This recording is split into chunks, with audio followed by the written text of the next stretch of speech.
Mes bien-aimés amis, chers frères et sœurs, c'est frère Franck qui vous parle depuis le centre missionnaire de Krefeld en Allemagne. Plusieurs connaissent déjà ce ministère. Nous croyons que personne sur la terre n'a le droit d'interpréter ce que la parole de Dieu dit.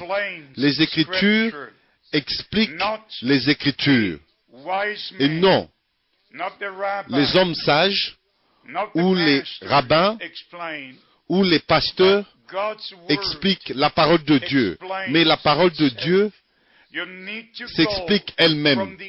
Nous devons aller de l'ancien dans le nouveau, du nouveau dans l'ancien, des évangiles jusqu'au livre des actes, du livre des actes à toutes les lettres qui ont été adressées aux églises et aussi aux individus.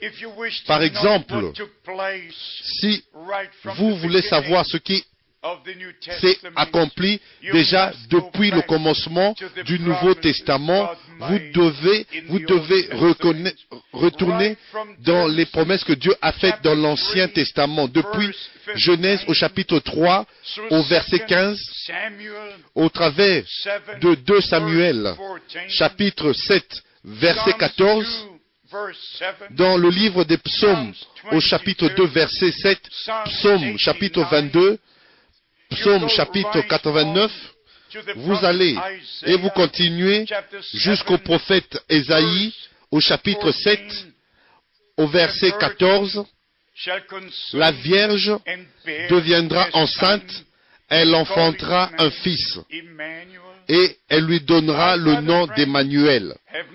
Moi, frère Franck, je n'ai rien contre qui que ce soit ou une religion. Je suis simplement blessé parce que la parole de Dieu a été expliquée de plusieurs manières différentes. Et même aujourd'hui, ce n'est pas seulement les religions différentes que nous avons qui ne considèrent pas la parole de Dieu, qui ne considèrent pas la révélation personnelle et manifestation de Dieu en Christ, qui ne considèrent pas l'Ancien Testament et le Nouveau Testament. Nous avons des milliards qui le font. Et nous avons ceux qui se réfèrent à l'Ancien et le Nouveau Testament parfois, mais ils ont toujours leur propre religion, leurs propres explications, leurs propres interprétations et en inventant leurs propres enseignements. Et spécialement, j'aime tout le monde arabe. Je ne sais pas pourquoi, mais j'ai prêché presque dans tous les pays arabes. Vous ne trouverez nulle part sur la terre des gens aussi sympathiques comme vous pouvez les trouver en Égypte, et spécialement en Jordanie, au Liban, en Syrie. Vous pouvez continuer jusqu'à d'autres pays, au Soudan, en Éthiopie. Vous pouvez aller dans tous ces pays que j'ai visités et j'ai prêché à des multitudes. Mais quand je prêche dans l'amour de Dieu. Je ne critique pas. Je ne critique personne. Je ne critique pas celui que des milliards appellent le prophète. Je me sens vraiment affligé que ce prophète à qui il regarde, il a raté, il a manqué la révélation divine de Dieu. Je suis vraiment affligé parce qu'il a été égaré, mal conduit, et aussi ceux qui le suivent. Et une fois, je prêchais à une grande foule. Il y avait beaucoup de musulmans qui étaient là à une réunion en plein air dans la capitale du Pakistan, à Islamabad. Et j'ai fait la déclaration pour la première fois. Et après cela, je l'ai fait bien souvent, que tous ceux qui suivent les fondateurs des religions, ils seront là où est le fondateur, et ceux qui ont commencé une religion qui s'appelle des prophètes ou des prophétesses, et j'ai fait la déclaration, aucun d'entre eux nous a dit où ils vont, ou aucun d'entre eux n'est ressuscité d'entre les morts, mais Christ nous a dit où il va, où il est allé, et il est l'unique, le seul qui est ressuscité d'entre les morts. J'ai visité Jérusalem déjà 19 fois, et le point le plus culminant, c'est quand je vais à la tombe vide. Christ est ressuscité d'entre les morts. Il a vaincu la mort et l'enfer. Et il vit pour toujours. Et c'est seulement en lui que nous pouvons vivre éternellement. Alors pourquoi est-ce que je suivrai un homme? Je ne veux que personne ne me suive. Je ne suis qu'un homme. Je peux me tromper. Nous devons suivre Jésus-Christ, notre Seigneur et notre Sauveur. Et c'est dans ses empreintes, dans ses traces, conformément aux enseignements apostoliques et prophétiques véritables, qui est en fait l'enseignement de Jésus-Christ.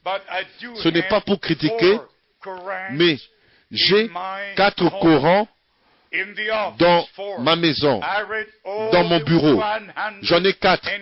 Et j'ai lu tous les 140 sourates, les 6345 chapitres qui contiennent tous ensemble un peu moins de 78 000 mots. Mais je n'ai trouvé aucune promesse là-dedans, aucune espérance là-dedans. Rien sur le pardon des péchés, rien sur la réconciliation avec Dieu, rien sur le salut, rien sur la victoire sur la mort, rien sur la vie éternelle. Et ça, c'est ce qui m'afflige. À quoi bon si cette religion, il n'y a pas Dieu? Et c'est comme ça que mes bien-aimés amis, encore, ce n'est pas pour critiquer, mais depuis le 26 septembre 2000, quand Sharon est allé marcher sur le mont du Temple, l'intifada a commencé et le monde entier ne regarde pas seulement à Israël, et non seulement à Jérusalem, mais spécialement le monde arabe regarde maintenant au mont du Temple où il y a la mosquée d'Omar et aussi le dôme du rocher. Mais si vous allez dans l'Ancien Testament, ça c'est la place, l'endroit même où Abraham avait sacrifié Isaac. C'est l'endroit même où David a acheté avec 600 cycles d'or l'emplacement. Et c'est l'endroit où Salomon a bâti le temple. Vous n'avez qu'à lire l'histoire et comparer cela avec les Saintes Écritures. Et c'est comme ça que, après le 11 septembre 2001, quand les tours jumelles de New York sont tombées et que le Pentagone a été frappé et tout encore a été changé. Ici, j'ai la déclaration le 8 octobre, le lundi 8 octobre 2001, la déclaration de M. Ben Laden, la Sainte Guerre a commencé. Oui. Mais bien aimés, qu'est-ce que cela? C'est encore des religions. La religion a été la cause de presque toutes les guerres qui sont arrivées sur la face de la terre. Et laissez-moi vous le dire directement et clairement. Satan a séduit l'humanité. Et Satan est celui qui a amené à l'existence toutes ces différentes religions. lui, il s'est confondu lui-même, il est confus et il s'est séparé de Dieu pour toujours. Alors il a séparé l'humanité et au travers de cela, il a mené toute l'humanité dans la confusion. Mais le vrai Dieu, Dieu du ciel, d'Abraham et d'Isaac et de Jacob, est devenu notre Père céleste au travers de Jésus-Christ notre Seigneur. Et c'est comme ça que, mes bien-aimés, quand je mentionne toutes les promesses sur la naissance du Fils de Dieu, notre Seigneur et Sauveur, je l'ai fait avec un objectif pour dire que le Fils de Dieu n'est pas né dans l'éternité, dans le ciel. Il n'a pas été engendré et né du Père, comme l'Église le croit.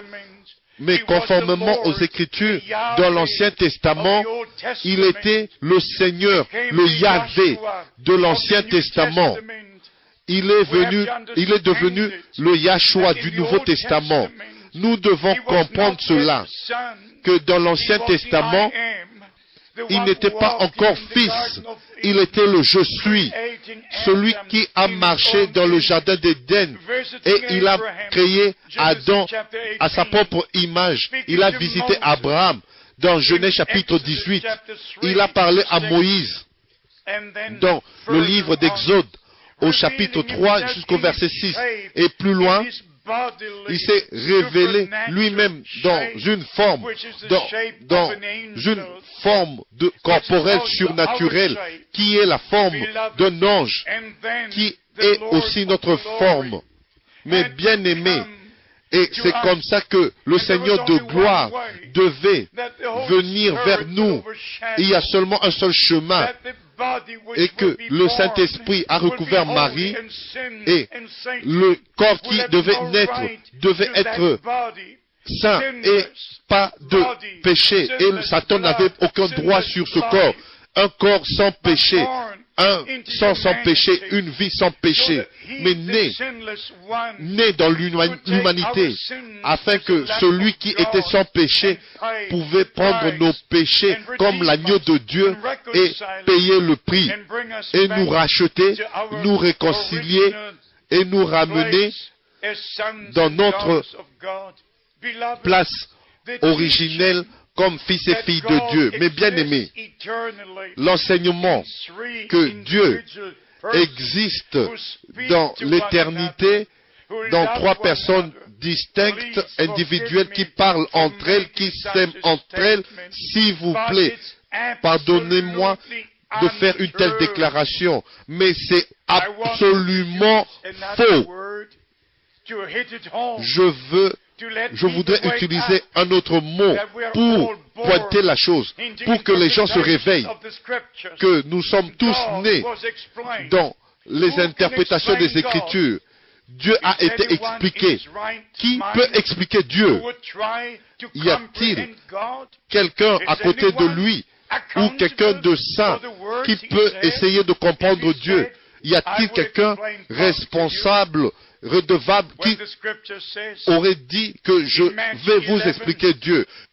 Quand les Écritures disent, dans Matthieu au chapitre 11 et dans Luc chapitre 10, que verset 22, et personne ne connaît le Fils si ce n'est le Père, ni qui est le Père si ce n'est le Fils et celui à qui le Fils veut le révéler.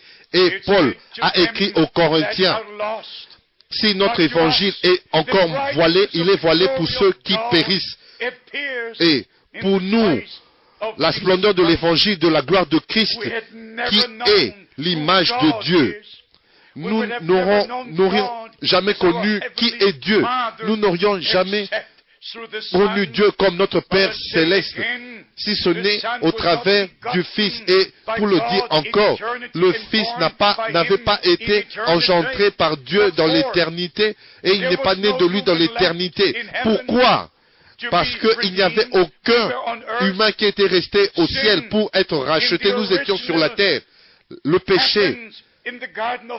péché originel est arrivé dans le jardin d'Éden. Et c'est comme ça, le Seigneur de gloire devait venir sur cette terre où il y a eu le péché originel, est arrivé et où nous avons été séparés de Dieu et nous sommes tous nés dans le péché par l'engendrement selon la chair. Et il y a eu le premier engendrement et Caïn était le produit du premier engendrement de Satan qui était entré dans le serpent, qui était proche de la race humaine, qui pouvait parler et marcher, et c'est comme ça a été maudit, et il ne reste plus aucune trace de cette forme du tout.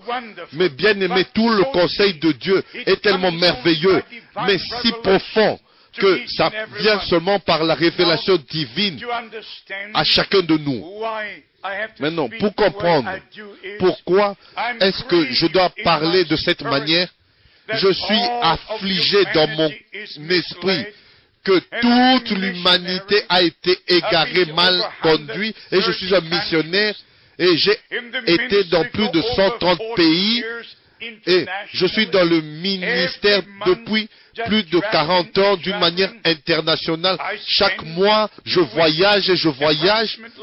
Je passe 2 semaines approximativement dans le centre missionnaire ici à la maison et 2 semaines de chaque mois.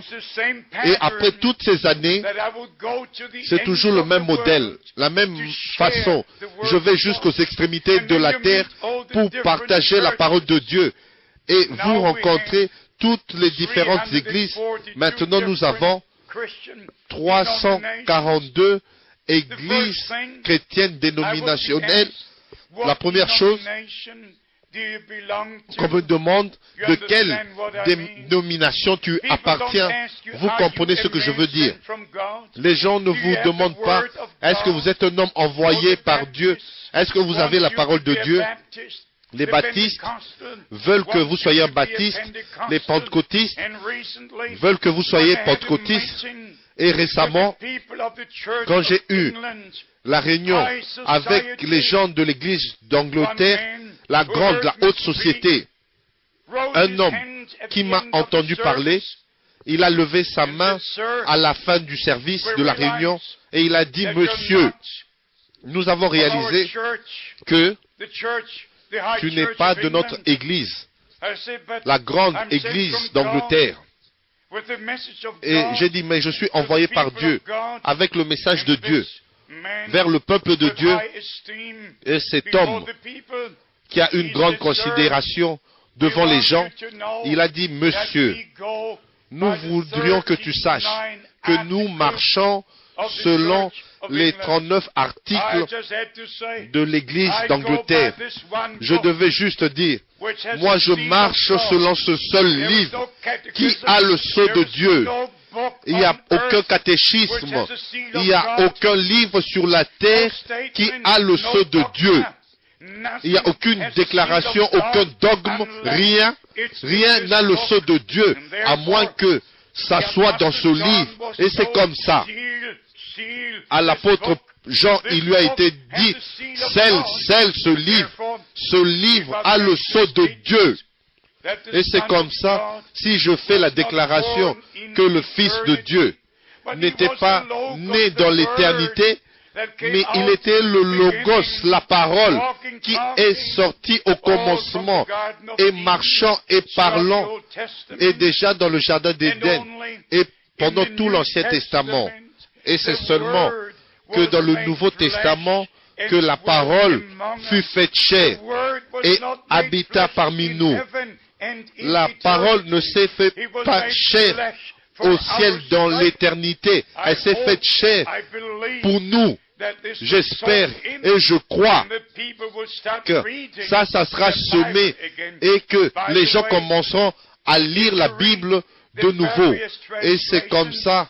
Si vous lisez les différentes traductions, et je crois que vous savez que je parle pas mal de langues différentes, si vous allez même au travers des Saintes Écritures et vous voyez comment ceux qui ont traduit, ils ont eu des temps difficiles pour comprendre la signification originale de certains mots. C'est parfois, ils ont mis leur propre pensée un peu ici, un peu là-bas. Par exemple, j'ai apporté avec moi, juste comme une copie de la formulation originale de la prière du Père, de notre Père. Et dans notre Bible, nous lisons Matthieu 6, verset 13, ne nous induis pas en tentation. L'original dit, et conduis-nous afin que nous ne tombions pas en tentation. Si vous prenez ceci dans Jacques chapitre 1, verset 13, là nous lisons, c'est Dieu que Dieu ne peut être tenté par le mal et il ne tente lui-même personne. C'est notre convoitise qui nous conduit dans la tentation et non Dieu, non. Et encore non. Mais si nous ne comprenons pas précisément ce qui est exprimé dans l'original, alors nous allons faire une forme de cela et nous allons réciter cela tous les jours, pensant que c'est comme ça que ça doit être. Et encore une autre chose, j'ai apporté avec moi le Nouveau Testament. Le Nouveau Testament, ici, il est écrit Nouveau Testamentum, l'édition grecque. Et d'un côté, vous avez en allemand, et de l'autre côté, vous avez le grec. Et ici, voici la surprise de votre vie. Si vous lisez Matthieu au chapitre 28, toutes les traductions, presque toutes entre elles, nous avons la formulation qui a été utilisée avec ignorance partout sur la terre, qui dit « les baptisant au nom du Père, du Fils et du Saint-Esprit ». Et ici, il est dit que Eusébios, l'un des pères de l'Église, a placé cette formulation dans Matthieu chapitre 28. L'original dit « into onomatimo » en mon nom. En mon nom. C'était la formulation originale et n'importe quel érudit peut le vérifier partout dans le monde et tous le savent. Et il n'y avait même pas dans le Premier Testament en grec, mais c'est seulement en latin pour la première fois que le texte est apparu comme nous l'avons aujourd'hui, parce que nos Bibles furent traduites depuis l'édition latine. Mais maintenant, les gens sondent, ils cherchent le grec original et l'original hébreu. Et ils cherchent, ils sondent.